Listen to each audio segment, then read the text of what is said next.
sentido de pertenencia. Bueno, estas son 4 claves que vimos ayer. Voy a pedir a Claudia que venga en esta mañana para hablar de un tema muy importante, que no es el único tema que nosotros tratamos en este ministerio, quizás es el más evidente, obvio, por mi propio trasfondo de quebranto sexual, homosexual, pero necesitamos también tratar otras áreas. Esta tarde Julio va a estar hablando un poquito acerca del abuso sexual. No solamente tratamos temas de índole sexual, sino también de índole relacional, como es dependencia emocional, que Claudia también va a estar mencionando un poquito, ¿no? Como es el narcisismo, estas ligazones que hacemos enfermizas con nosotros mismos, con otras personas. Así que me gustaría que usted se ponga de pie por última vez en esta mañana. Vamos a orar, ¿no? Porque como siempre decimos, que esto no sea mera información, mis hermanos, sino que Dios nos dé una palabra y nos muestre algo, que su Espíritu Santo abra nuestros ojos y nuestros oídos espirituales para poder captar esto y ver esto con los ojos del entendimiento. ¿Me da un amén? Padre, te damos gracias por la vida de Claudia, Señor, por cómo tú te has manifestado en su vida, Señor, todos estos años, esta maravillosa obra de restauración, Señor, que has forjado en ella, Padre, y gracias que ahora ella puede consolar a otros con ese mismo consuelo que ella recibió. Señor, ayúdanos en esta mañana para comprender este tema del lesbianismo, de la homosexualidad, Señor, que nos gustaría pensar que solo sucede fuera de la iglesia. Pero entendemos que también hay muchos hermanos y hermanas que quizás no estén practicando la homosexualidad, pero sí tienen tendencias, luchas sexuales, homosexuales y lésbicas muy fuertes en nuestras congregaciones. Padre, transfórmanos como instrumentos de gracia y de misericordia para que podamos extendernos en el cuerpo de Cristo y consolar a otros con este consuelo que hemos recibido. En el nombre de Jesús, abre nuestros oídos físicos, no solamente físicos, sino espirituales, para que podamos ver con ojos del entendimiento, Señor. En el nombre de Jesús, dejamos esta plenaria en tus manos. Amén.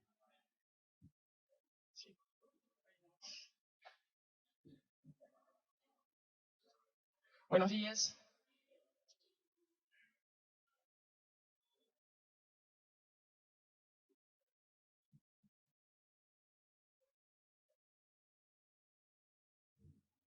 Yo creo que el Señor ya nos viene hablando desde hace tiempo. Y lo que va a hacer hoy es reafirmar lo que ya tal vez a muchos nos vino diciendo. A veces creemos y pedimos, Señor, háblame, revélate, muéstrame, y Dios lo hace. Pero a veces estamos tan enfocados en nosotros mismos o en lo que nosotros creemos que debe ser, en las respuestas que nosotros esperamos, en la forma, el modo, el tiempo, y no nos detenemos para ver la respuesta perfecta, que es la que viene de parte de Dios. Y en esta mañana empezamos adorando al Señor. Y sé, Javier, que Dios puso en tu corazón estas canciones que no fueron elegidas al azar, porque estabas proclamando, profundizando lo que es el amor de Dios y lo que el amor de Dios, que no es más que la presencia de Dios en nosotros, hace en nuestras vidas. Cuando sentimos esa presencia dentro nuestro, no podemos hacer otra cosa que deleitarnos y decirle, Señor, cuánto representa ese amor para mi vida, más dulce que la miel, pero nos quedamos cortos. Es un bálsamo. Y en esta mañana, Dios nos lleve a sumergirnos en la profundidad de su amor. Porque no se trata, si bien este taller, esta charla, dice entendiendo. Y si buscamos en la Biblia, ¿qué tenemos que entender? Pablo hizo una oración. Pablo se puso de rodillas y dijo, anhelo esto profundamente, por los que hago esta oración y por cada uno de nosotros, que sean capaces de comprender cuán alto, ancho, largo y profundo es el amor de Dios, que excede ¿a qué? A todo entendimiento. Experiméntalo. Si estás conectado al Espíritu de Dios, como dice la palabra, el que se une a Él, un espíritu es con Él. Estás conectado, conectada al amor de Dios. Y es a partir de ese amor donde Él nos capacita, donde Él abre un entendimiento que no es el de la mente, sino un entendimiento espiritual, porque somos espíritu, alma y cuerpo, pero sobre todas las cosas el predominio es el del espíritu, porque el espíritu es el que gobierna, porque tu mente no puede, porque tu carne no puede. Entonces, ¿cómo no vamos a anhelar, adorar y conectarnos a la fuente en la cual es posible todas las cosas para nosotros? Nosotros no vamos a venir a decirle nada nuevo. Nosotros vamos a contarle de nuestra experiencia de vida. Así que en esta mañana, Dios nos abra, porque no quiero quedarme fuera, aún más los ojos espirituales para que sí podamos entender lo que le pasa al ser humano. Y rompa en nosotros las estructuras, nuestros catálogos de pecados, nuestros estándares, porque Dios no tiene estándares. Él no dice, este pecado te va a provocar la muerte. La paga de este pecado de homosexualidad, de lesbianismo, no es el único que va a provocar tu muerte. Él dice, la paga del pecado es muerte. Pero tranquilos, tranquilos, porque yo he venido para darles vida y vida en abundancia. De eso se trata, de eso se trata, de que podamos experimentar, a pesar de las circunstancias, a pesar de las luchas, sobre todas las cosas, la vida en abundancia, la que no depende de lo que tienes, sino de lo que eres. Eres un hijo de Dios, por lo tanto, estás escondido con Cristo y Él hace todas las cosas. Vamos a pasar al siguiente. Y este es el punto de partida.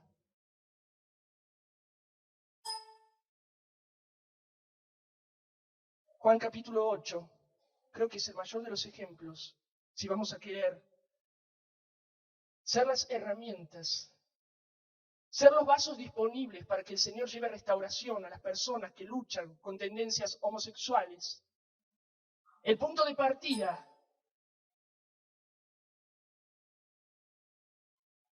es dar una leída, capítulo 8, al menos este pasaje.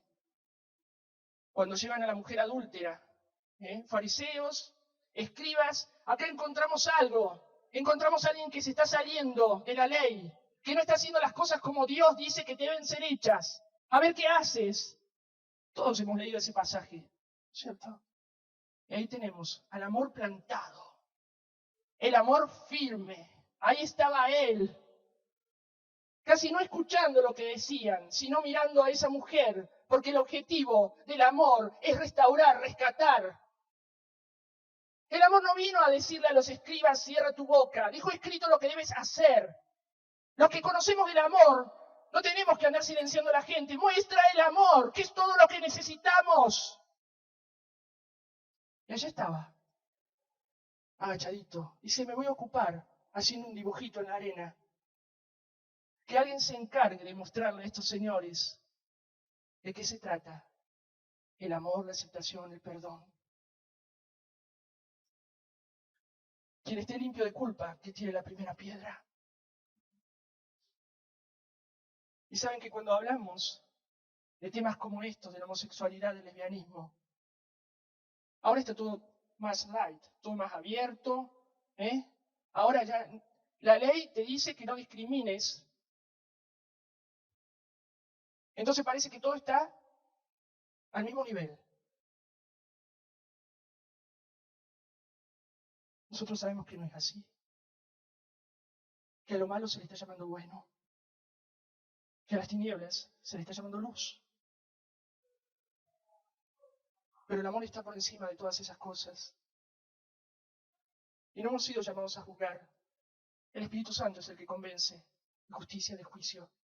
Y Él es el que provoca arrepentimiento. Por lo tanto, lo primero que tenemos que cambiar es nuestra mirada hacia esas personas. Yo cuando cuento mi testimonio siempre digo, el solo mencionar la palabra lesbiana me hacía dar un paso para atrás. Y yo decía, yo no soy una lesbiana. Lesbianas son las otras, las del mundo, las que levantan la bandera, las que abiertamente dicen, yo soy esto, yo soy lo que soy. Una canción, ¿se acuerdan? Soy lo que soy y vamos para adelante. Es la bandera que levanto.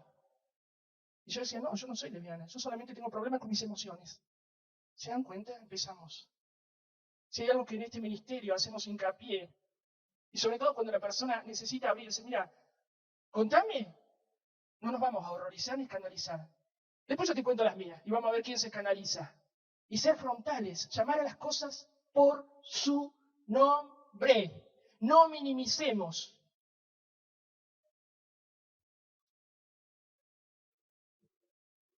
Vamos a la próxima.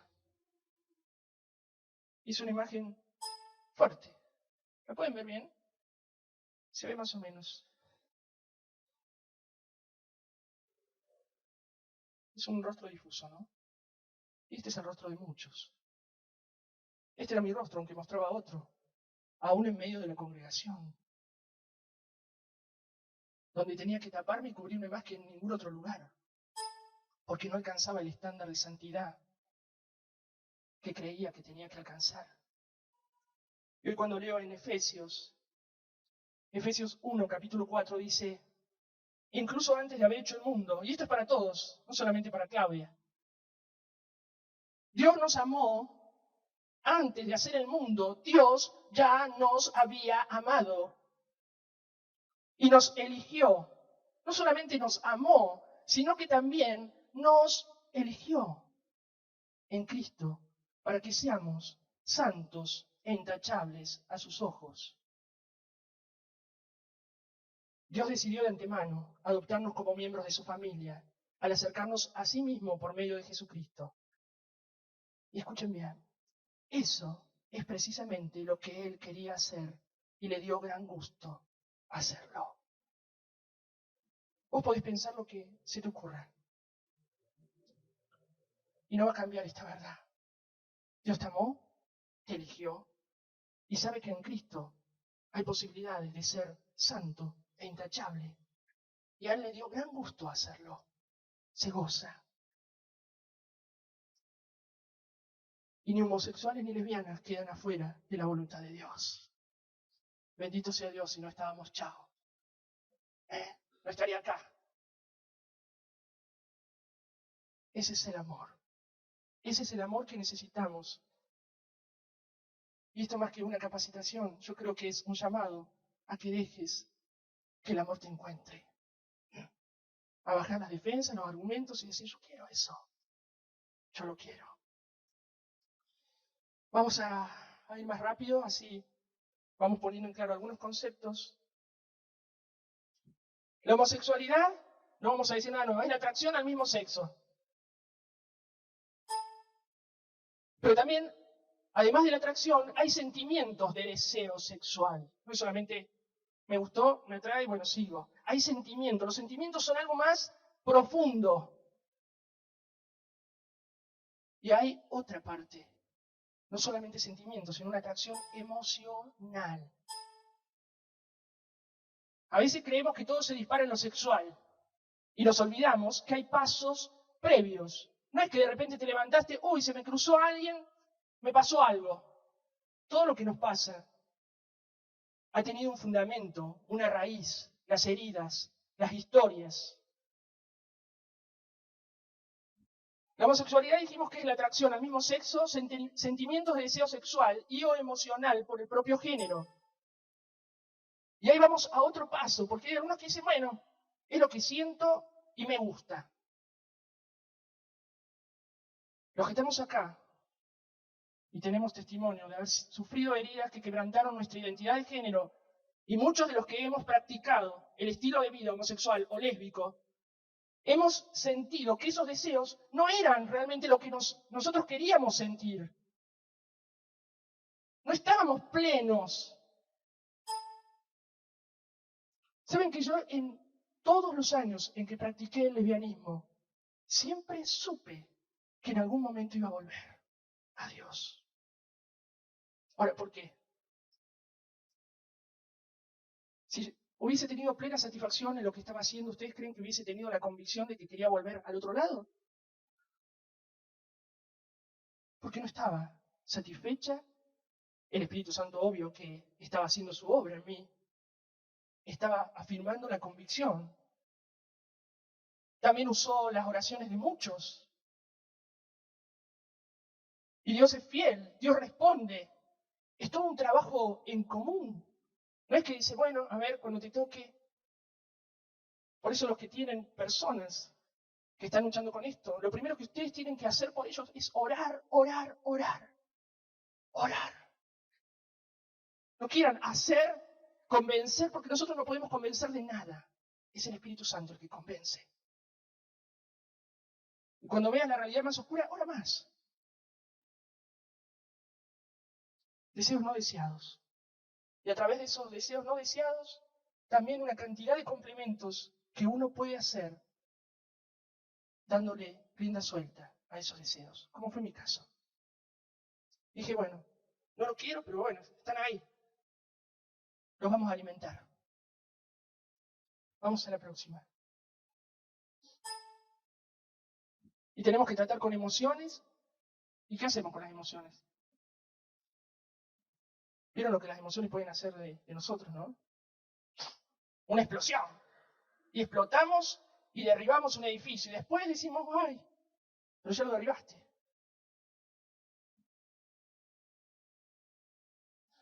Y cuando mencionamos que es deseos no deseados, tratar con emociones y atracciones con el mismo sexo, cuando estamos en ese punto, hablamos de una orientación a la homosexualidad o al lesbianismo. Estoy luchando con eso y no sé por qué, no sé por qué eso está dentro mío. Saben que gran cantidad de personas, de jóvenes, de mujeres grandes, con las cuales hablo y dicen, eso estuvo desde siempre. Ahí, negados, ahí, creyendo de que yo puedo con ellos. Y las heridas tienen que ser sanadas, no las podés resolver con una receta. Nuestro cuerpo no se cura con una receta. O oras con fe, o haces el diagnóstico, vas a un médico que haga el diagnóstico y te medique. Las heridas del alma también. Orientación. Cuando tenemos esa orientación tenemos que tratar con esas emociones. Y la persona generalmente escoge no actuar en relación a sus sentimientos. Es lo que a mí me pasó durante un montón de años. Ahí, tapado. Y ahora lo tapamos. Y dentro de la iglesia con actividades, como si la relación de Dios se afirmara a través de lo que vos hagas. Y Dios dice, tiempo conmigo. Te quiero a tiempo completo, pero conmigo. Y a veces creemos que el tiempo completo es hacer cosas. Yo fui un activista dentro de la iglesia y no me sirvió de nada. Ahora vamos a el otro punto. No sé por qué se ríen. ¿Se ríen del activismo? ¿No? No, pues por ahí nos reímos porque decimos, me parece que por acá tenemos de esas cosas. Comportamiento. Ahí tenemos ya a la persona que se identifica como homosexual, lesbiana y creen que la homosexualidad, muchos creen que bueno, si nací así, esto debe ser un regalo de Dios.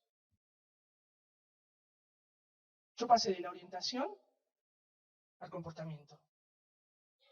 Pero nunca pensé que esto era un regalo de Dios. Sabía muy claramente lo que dice Génesis 1:26. Que no hizo 3 géneros. No hizo 2 y el alternativo.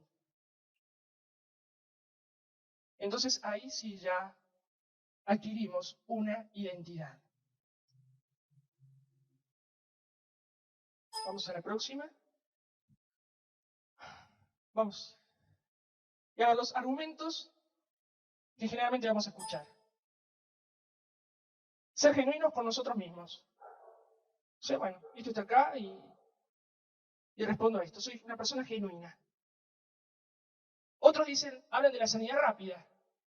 Ya está superado mi problema. No, ya fui a la iglesia, los hermanos ya me hicieron la oración y ya, sanidad, llame ya. La sanidad rápida. Y saben que yo viví también un lapso.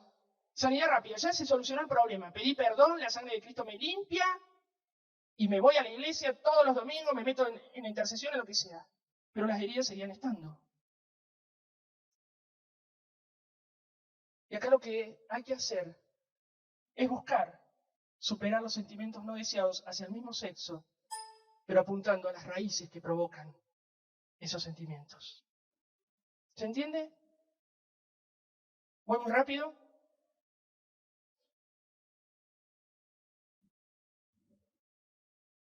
Vamos entonces a hablar un poquito de la identidad.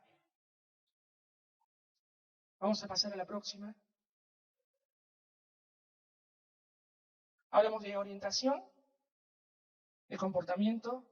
Hablamos de personas que luchan con deseos no deseados. Hablan de personas que creen que, bueno, que nacieron así y esto es lo que les tocó. Hay personas que se engañan creyendo en la sanidad rápida. Nosotros alentamos a las personas que llegan al ministerio, en primer lugar, a saber que se trata de un proceso. Nosotros estamos en proceso. Yo digo, bueno, ¿y pero qué? ¿Estás? No, vamos caminando, vamos dando pasos. El Señor sigue obrando en nosotros y qué bueno que lo hace. Y hablamos de una falsa identidad. La identidad es el sentido de lo que tú crees que eres. Y vamos más allá, le agregamos identidad de género. Está difícil hablar del género, ¿no? No podemos hablar tan abiertamente ahora, porque se está discriminando. El género es la impresión inherente que uno tiene acerca de lo que es masculino y de lo que es femenino. Identidad de género. ¿Quién soy? En primer lugar. Y en segundo lugar, ¿qué significa ser mujer o ser hombre a la luz de lo que dice Dios? Por eso nosotros hablamos de quebrantamiento de identidad de género. ¿Entienden? Quebrantamiento de identidad de género. Vamos a ver las raíces del quebranto de la identidad de género. Y esto solo a manera de ejemplo. Si quieren profundizar, están todos invitados a la semana intensiva que vamos a tener en La Falda en el mes de julio. Nos internamos ahí y el que cree que va a capacitarse se va a llevar una sorpresa. Es un trato intensivo del Espíritu Santo con nosotros. Las raíces del quebranto de identidad de género. Un trauma físico, un abuso sexual, es un disparador. Yo esta tarde va a estar hablando Julio de cómo el abuso sexual en él fue un disparador para que su identidad de género fuera quebrantada. El que habla de una violación. Mauricio mencionó un trauma, un hecho traumático en su vida. A los 3 años fue espectador de semejante escena. Marcas, ¿eh? Y no es que te marcó una cosa, no, ¿sabes? A través de esa marca se van a acoplar otras y otras y el combo. Que no es la cajita feliz. ¿Eh? Trauma emocional, abandono, rechazo, falta de atención, abuso verbal, y la lista puede llegar a ser interminable. Y para tener claro de qué es un trauma es una herida. Un trauma te perfora el alma, las emociones, el corazón, hasta diría yo la mente. Y por ese trauma se van a filtrar todas las cosas que vengan después y se van a ir sumando, pensamientos, y te van a ir enfermando cada vez más. Eso es un trauma, un agujero, una perforación. ¿Tienen una herida? Si no la tratas, todo, si sales a la calle, todo lo que anda pululando en el aire se pega y ¿qué pasa? La herida se va haciendo cada vez más grande, se va infectando y va enfermando más. Lo que empezó haciendo chiquitito así, te abarcó todo el brazo. Vamos a hacer un repaso porque ayer Mauricio habló y esta mañana repasamos los puntos claves. Y vamos a ver las necesidades básicas. Y esto es fundamental. ¿Saben que yo no había escuchado hablar de esto? Miren que he leído cosas. Pero cuando empezó mi proceso de restauración, de sanidad, empecé a descubrir todo esto y empecé a entender mi historia. Que no había nacido así, fallada, averiada. Todo ser humano, todos nosotros, tenemos necesidades básicas, pertenencia y afirmación. Lo resumimos seguridad. Seguridad de sentirme amado, de que soy alguien. Seguridad. Todos necesitamos eso. Dignidad y valor. Esto tiene que ver con el sentido de ser. Y ahí vamos a la identidad.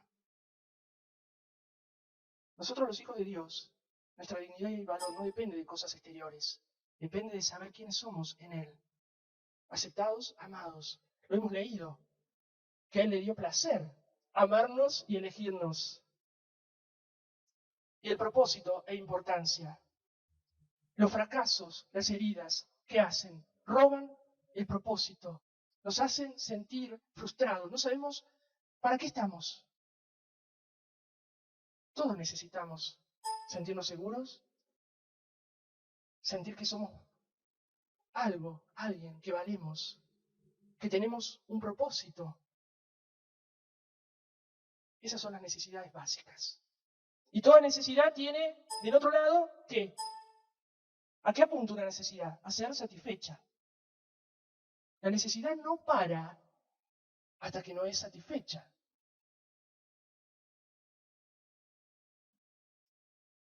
Vamos a la otra. Y los padres son los proveedores. Son los proveedores, son los referentes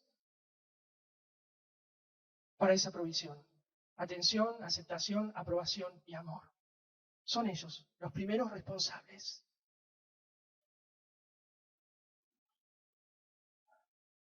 Vamos a un concepto que también yo ni conocía.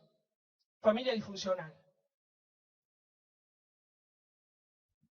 Una familia disfuncional es cuando el comportamiento inadecuado de uno de los padres inhibe el crecimiento de ¿qué? De la individualidad y de la capacidad que tienen para relacionarse sanamente los miembros de la familia.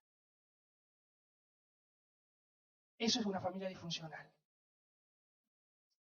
Y lamentablemente, en las familias disfuncionales, en mayor o menor medida sus miembros están enfermos emocionalmente. Y acá voy a contar un poquito de mi historia. Los que estuvieron anoche ya algo escucharon. Mi familia era una familia disfuncional. ¿Por qué? Porque tenía un papá pasivo, un papá ausente, un papá que proveía pero para las necesidades materiales, un papá que le costaba relacionarse, expresar cariño, y no era porque no nos quisiera, le costaba expresar sus sentimientos. Por otro lado, una mamá con también una historia de abandono, con una infancia difícil. A los 8 años su mamá se había ido de su casa con el mejor amigo de su papá. Y mi madre durante 4 años, a la misma hora, sacaba su banquito a la vereda a esperar a su mamá. Por eso cuando nosotros hablamos de las heridas que nuestros padres nos provocaron, no queremos exponerlos a ellos, simplemente queremos que ustedes puedan tener en forma más gráfica, algunos identificarse, pero nuestros padres también fueron heridos.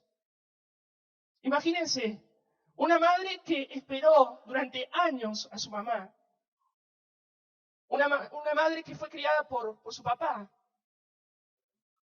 tuvo muchas carencias, muchas de esas necesidades no fueron satisfechas. Y ante el adulterio de mi papá, mi madre, ¿cómo reaccionó? No me voy a separar. Y no era un adulterio así esporádico, era un estilo de vida de mi papá. Y mi madre dijo siempre, yo no quiero para mis hijos un hogar destruido como fue el mío. Yo quiero un papá y una mamá. Pero no es lo que nosotros querramos solamente. A veces no nos salen bien las cosas. Ese era mi hogar. Un papá ausente, una madre haciendo todo lo que podía en sus fuerzas, con un propósito claro, pero empezaron a provocarse heridas en sus hijos. Yo en la adolescencia comencé a escuchar ya de la boca de mi madre de estos adulterios. Entonces, ¿qué hice? Papá, ¿cómo podés ser tan injusto? Qué malo que sos. Y dije, bueno, papá, te pongo allá y ahí te quedás. Empecé a distanciarme de mi papá. Y empecé a fusionarme cada vez más a mi madre, la débil, la que necesitaba protección, la que sufría todas las injusticias. Pobre mamá, hay que cubrirla, hay que darle seguridad, hay que ayudarla. Y es así como en el seno de una familia disfuncional yo empecé a asumir el rol, ya no de hija, lo dejé por decisión propia, por las heridas. Y empecé a ser un poco madre de mi mamá, amiga, a cubrir las necesidades emocionales que su esposo no cubría, a darle contención, a ayudarla, a tomar las decisiones. Heridas. ¿Cuál fue el resultado de todo ello? Esas heridas estuvieron ahí y se iban infectando. Y conocí al Señor.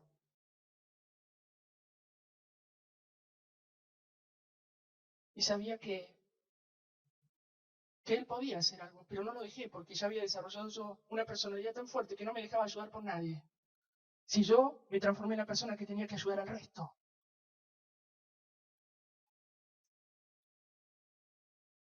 Al morir mi madre, al morir la razón de mi vida, pero era cristiana, la razón de mi vida no era Cristo, no era Dios. ¿Se dan cuenta?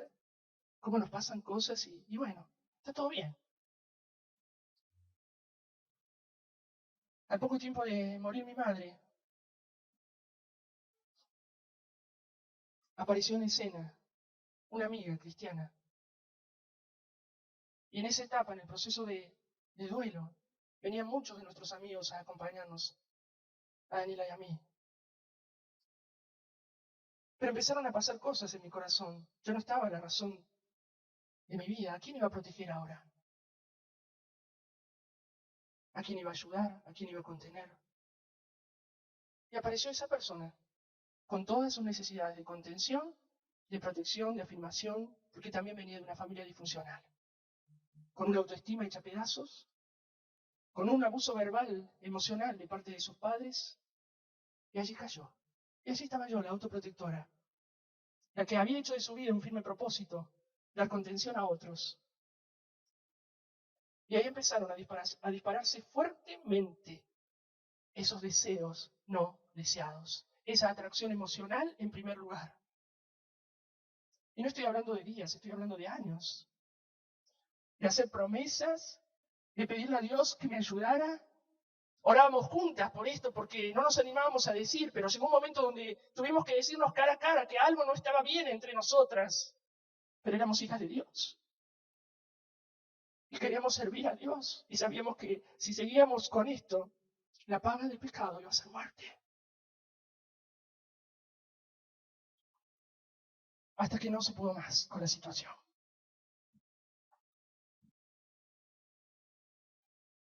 Después de años, salió toda la luz. Y yo ahí tuve que ser confrontada, pero aún yo no quería salir de la negación. No, esto no me está pasando a mí, porque es otra de las cosas con las que luchamos. La negación es nuestra aliada. ¿Por qué? Porque nos da vergüenza, porque ¿quién nos va a ayudar? Porque mejor me quedo así. Y esa no es la vida abundante que Él vino a traernos. Así que en el año 2003, creo que fue, ya no me acuerdo, dejé la congregación. Y saben que hoy, cuando me levantaba, dije 11 de mayo. El 11 de mayo del año 2005, Claudia estaba en Río Cuarto, parada frente a la cárcel de Río Cuarto, esperando que saliera bajo libertad condicional la mujer con la cual fue a convivir. ¿Y qué hizo? ¿Cómo la conoció Claudia? ¿Saben qué? En mi iglesia había una hermana que iba al ministerio carcelario y me invitó. En mi etapa de la sanidad rápida. Ya está. Ya me arrepentí, ya pedí perdón, ya está todo bien. Y terminé involucrándome con una mujer de la cárcel. Dejé el ministerio, dejé todo. Y el 11 de mayo del año 2005, hace 8 años, estaba parada esperando a la mujer con la cual fui a convivir. Año 2007. Claro que esa convivencia duró 5 o 6 meses. Y después de cada relación y de hacer promesas, esta es la última. esto no me va a pasar más. Seguimos luchando en nuestras fuerzas. El 1 de diciembre del año 2007, después de recibir la noticia de que la mujer con la cual había estado yo involucrada hacía 2 años, murió instantáneamente en un accidente de autos. Allí la hija pródiga decidió, volvió en sí, se puso de pie y empezó a caminar en este bendito proceso.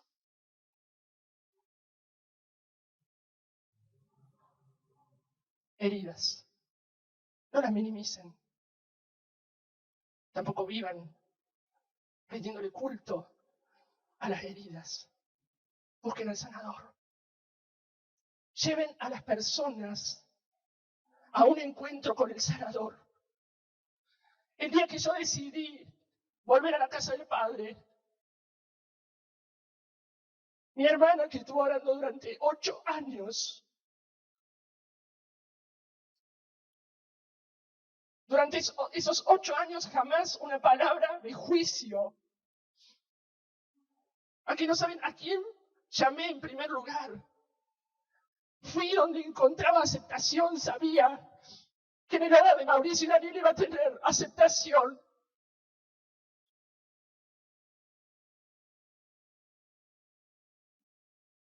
Se dan cuenta de que por ahí nos perdemos la oportunidad de ser lo que Dios quiere que seamos.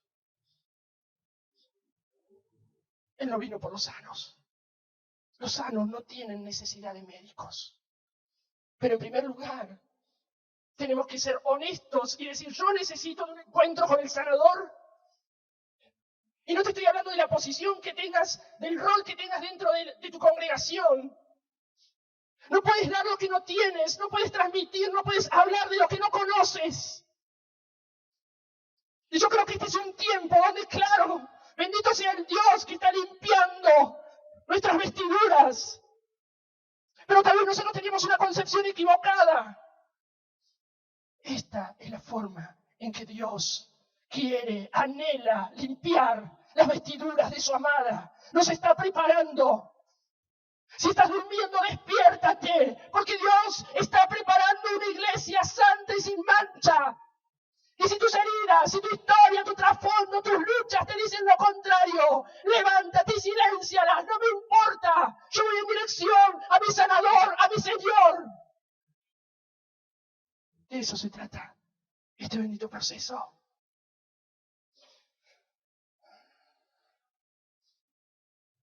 Y yo hablé de mi historia. Y en una familia disfuncional el rol de los padres están distorsionados. Y hoy decimos, bueno, el sistema, padres ambos trabajando, cada uno hace como puede, total a los niños hay que cubrir las necesidades. No se olviden de las necesidades de las cuales hablamos. Esas son las necesidades básicas. Una mamá incapaz de proporcionar cuidado y debida atención, o a veces los hijos así lo perciben. Un papá incapaz de cumplir con el rol de protección, o el hijo así lo percibe.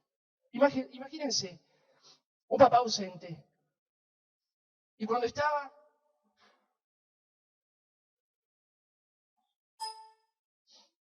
voy a ir más rápido. El rol de los padres, darle al niño herramientas que le permitan desarrollar su confianza en sí mismo. Seguridad. O sea, no complacencia y que sin límites, que es otro tema.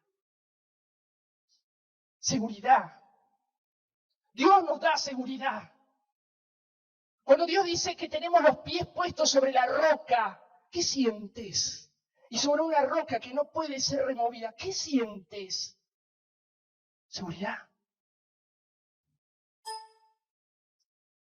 Son nuestros primeros y más influyentes modelos de lo que es un hombre y una mujer. Imagínense en el seno de mi hogar, un hombre es lo que defrauda. ¿Cómo voy a poner yo la confianza en un hombre?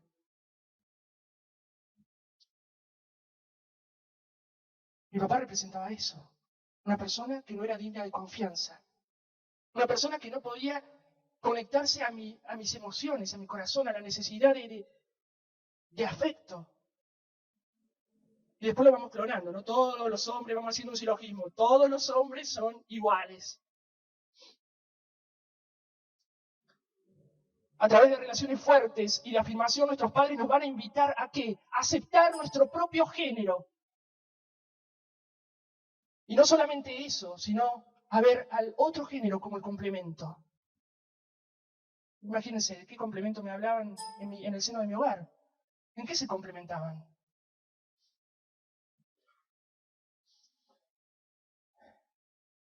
Entonces empezamos a percibirnos de una manera distorsionada. Si esto es ser también, yo decía, si esto es ser mujer, ser una víctima. Si, yo siempre decía, yo no quiero ser como mi mamá. Si esto es ser mujer, es estar en desventaja, que te pisoteen, que te manipulen, que te lleven, te traigan. Entonces no estaba cómodo de ningún lado.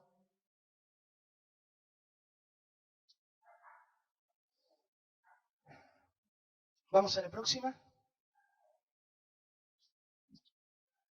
Y como no estaba cómodo de ningún lado, había una ruptura en mi identidad y en mi intimidad con uno y otro género.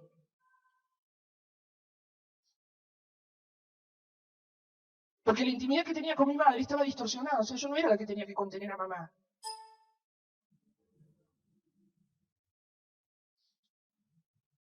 Y esto afectó, o estas heridas afectan tu propio sentido del yo, obvio, tus relaciones y tu capacidad para confiar en otros. ¿Se dan cuenta cómo son escalones? Y en esto nos vamos relacionando y nos relacionamos con personas que tienen heridas. ¿Vieron que gente dice, siempre, o sea, es como que van clonando las relaciones? Me involucro con esta persona y después le cambiamos el envase, pero por dentro es igual, la otra pasa que sigue. ¿O no? Me pasó a mí. Vamos a la próxima. Entonces, levantamos lo que mencionó Mauricio. Agarramos el balde, cemento, los ladrillos y empezamos. Como no lo puedo resolver, pero también voy a decidir algo como yo, esto no me va a afectar más. Empezamos a levantar los muros defensivos y nos vamos distanciando.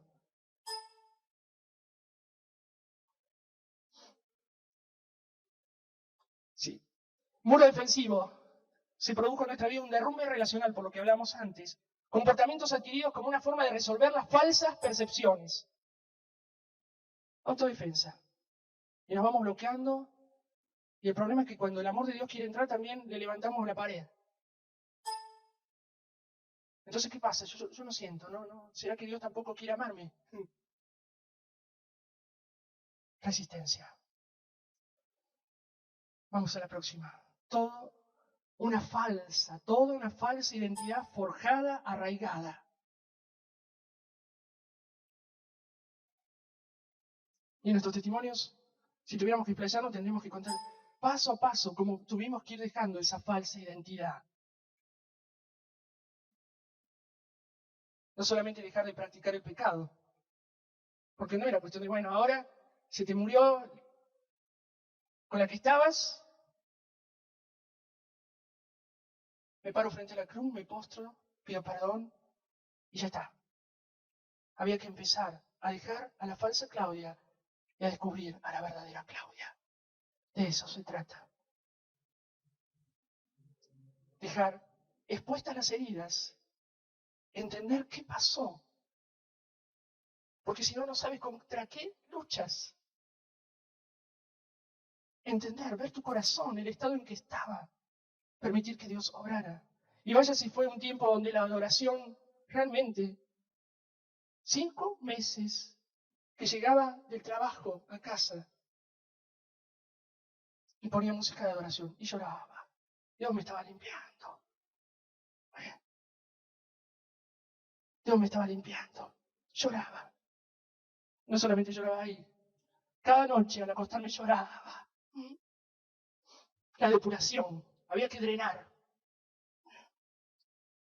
En cada lágrima se iba yendo la falsa identidad. Porque iba sintiendo que tenía necesidad de que me protegieran. La autoprotectora perdía fuerza y se iba a dejar proteger y cuidar por Dios en primer lugar. Y saber que no tenía que hacer nada para ganarme su favor, que era aceptada y amada. Vamos a la próxima. Necesidad legítima de amor y afirmación. Y volvemos a insistir, porque queremos que nos quede claro. La inseguridad de género expresada en lo masculino falso. La inseguridad de género expresada en la homosexualidad, o sea, las necesidades emocionales, no se van a quedar ahí. Se van a empezar a erotizar. Y empezamos a pasar los límites. Las hijas, como fue mi caso, pueden heredar una visión vil de lo que es ser mujer. O sea, es feo ser mujer. Las hijas pueden buscar símbolos maternos falsos. Muchas de las mujeres con las cuales estuve involucrada buscaban en mí, ¿saben qué? A su mamá. Buscaban la aceptación, la contención, la afirmación. Buscaban un símbolo materno falso.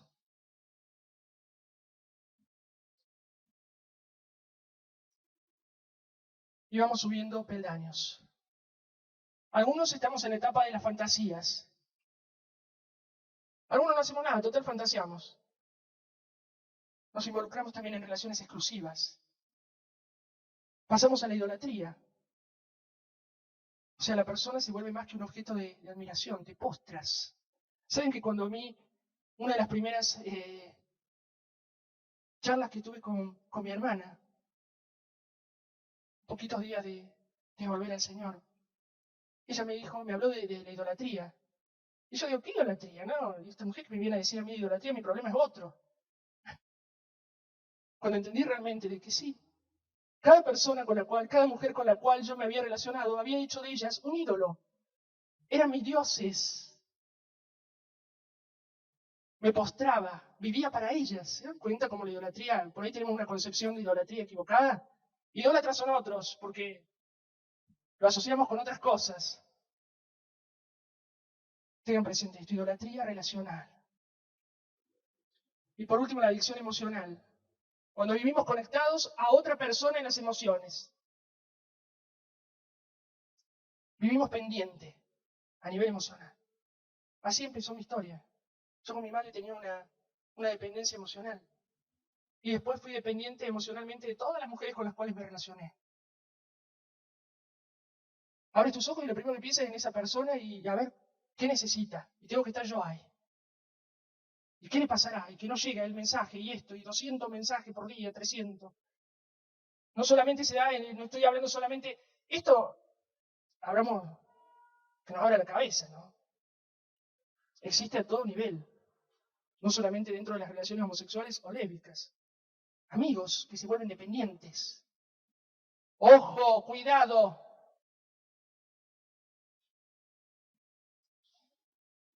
Y vamos a una síntesis de mi historia.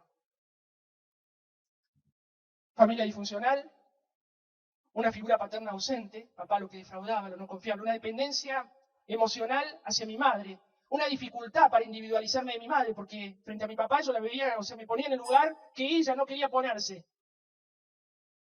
¿Saben las veces que le dije a mi madre, sepárate, échalo, seamos felices todos acá, él afuera? Y obvio una falta total de afirmación. Como resultado, confusión de género. Vamos a dos claves para las personas que necesitan sanidad en estas áreas. Salir de la negación. Nos va a costar, ¿eh? Salir de decir no pasa nada. Salir de la negación te va a requerir salir de la vergüenza también. Vencer la vergüenza. Pero qué bueno que Dios está formando personas, hijos suyos, que tienen un corazón conforme el de Él, que le van a dar a esas personas, le van a crear el ámbito para que sientan seguridad, confianza, y solamente ustedes van a estar ahí para escucharlos. Y que la persona pueda entender sus heridas. Que puedan entender qué pasó con ellos, con sus corazones. Y no solamente eso, entender la relevancia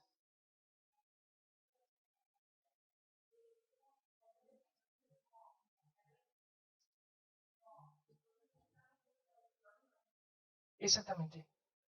En mi caso, cuando escuché hablar de herida materna, que es todo esto que venimos hablando, a través de la relación con mi madre, cómo eso provocó en mí, o sea, yo no sufrí abandono, no sufrí rechazo, pero sí no tuve la afirmación de parte de ella que debería haber tenido como hija. Entonces, el poder ver, entender, que la persona que sufrió abuso pueda ver los efectos que ese abuso, o sea, la herida que ese abuso, no solamente cómo impactó en todo tu ser, no es solamente un recuerdo que te conmueve o te estremece, hubo un efecto de ese pecado. Entonces, que puedas verlo y decir, ah, ahora me doy cuenta por qué me siento rechazada, por qué me siento abandonada. Eso es, que pueda entender sus heridas. Y no solamente eso, que podamos entender la relevancia que tiene la cruz para esas heridas. Él cargó con ellas y por sus llagas fuimos nosotros curados. Y ya estoy terminando. Dejar la falsa identidad. Yo sinteticé mi proceso en esto. Dejar la falsa identidad. Y si tuviera hoy que decir, ¿cómo lo sintetizo con estas 3 palabras? Gracia. En mi vida abundaba el pecado, pero sobreabundó la gracia. La gracia de Dios me alcanzó. Fe para creerlo. No solamente eso, para creer todo lo que Dios me dice. Para creer que todo lo puedo en Él, porque Él es ahora mi fuerza. Para saber que si declaro que soy débil, no es para vergüenza ni humillación, sino para que el poder de Dios repose en mí. Y en este camino es un camino de obediencia. Pero con la gracia apoyándote, la fe para creerlo, la obediencia se hace más fácil.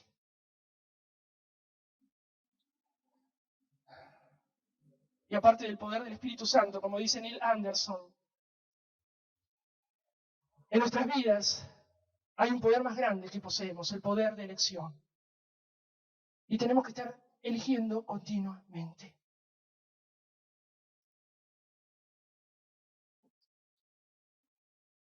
En su bondad Dios los llamó a ustedes a que participen de su gloria eterna por medio de Cristo Jesús. Entonces, después de que hayan sufrido un poco de tiempo, no tengan ninguna duda que Él los restaurará, los sostendrá, los fortalecerá y los afirmará sobre un fundamento sólido, su amor. Esta es mi historia. Espero que haya sido de bendición para todos ustedes.